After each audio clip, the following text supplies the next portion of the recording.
नमस्कार, आप देख रहे हैं जगत क्रांति टीवी और मैं हूं आपके साथ ज्योतिका। आइए रुक करते हैं खबर की ओर।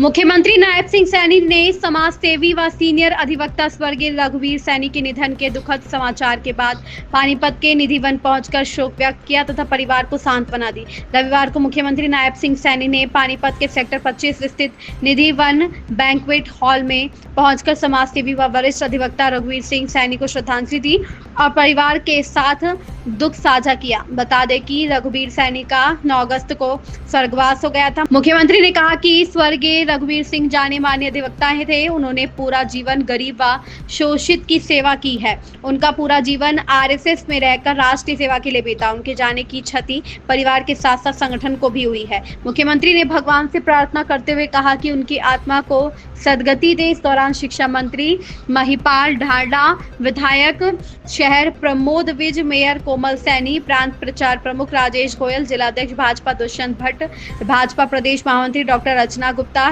सांसद प्रतिनिधि गजेंद्र सलूजा, एडवोकेट विवेक सैनी आदि भी उपस्थित रहे। पानीपत से अजय राजपूत की रिपोर्ट। नेता उनका देहांत हुआ है। आईडी नीचे धर्मेंद्र, तो क्या कहना है? रघुवीर जी ने संगठन में लगातार रह करके राष्ट्र के लिए सेवाएं दी हैं और वो राष्ट्र के प्रति रघुवीर जी समर्पित रहे हैं। वो संगठन के बड़े पदाधिकारी के साथ साथ पानीपत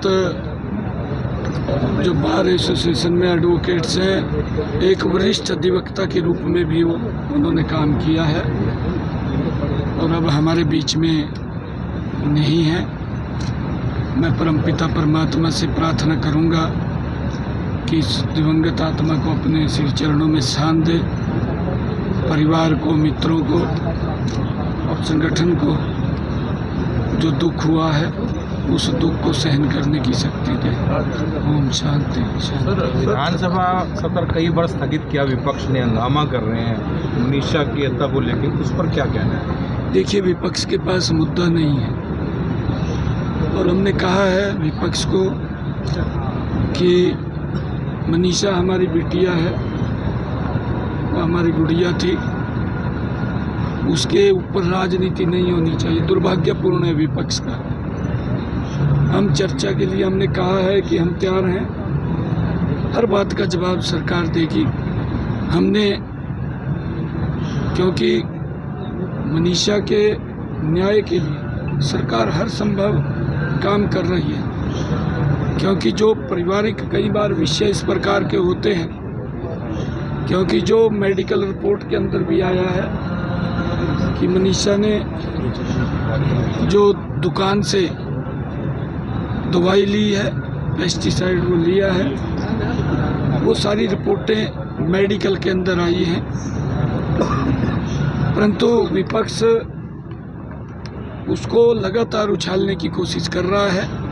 वो दुर्भाग्यपूर्ण है। इस प्रकार का विषय नहीं होना चाहिए और हर बात के लिए सरकार तैयार है। विपक्ष के पास कोई मुद्दा नहीं है।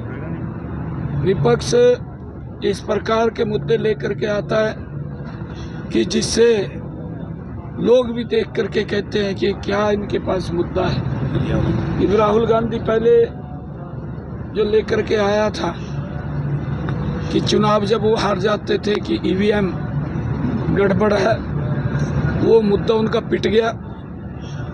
फिर डॉक्टर भीमराव अंबेडकर जी के पवित्र संविधान की बुक उठा करके घूमने लगा, वो मुद्दा भी पिट गया। अब कहने लगा कि वोट चोरी होगी।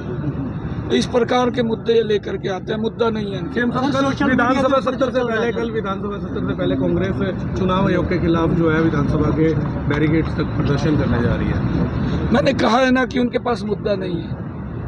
ये वोट चोरी की बात कर रहे हैं। वोट तो इनके समय में चोरी होते थे। जो जीत जाता था उस व्यक्ति का तो रिजल्ट में नाम ही नहीं आता था, ये इनके समय में था। तभी तो हुए। और किस प्रकार से वोटें ये खुर्द-बुर्द कर देते थे। आज तो ट्रांसपेरेंसी मोदी जी ने किया है कि आज इलेक्ट्रॉनिक वोटिंग के माध्यम से जब मर्जी उसको देख सकते हैं। चेक कर सकते हैं। सर जिस तरीके से सोशल मीडिया पे जो अनर्गल बयान चल रहे हैं उसको लेकर भी कोई कार्रवाई होगी? इस खबर में बस इतना ही। बने रहिए जगत क्रांति टीवी के साथ।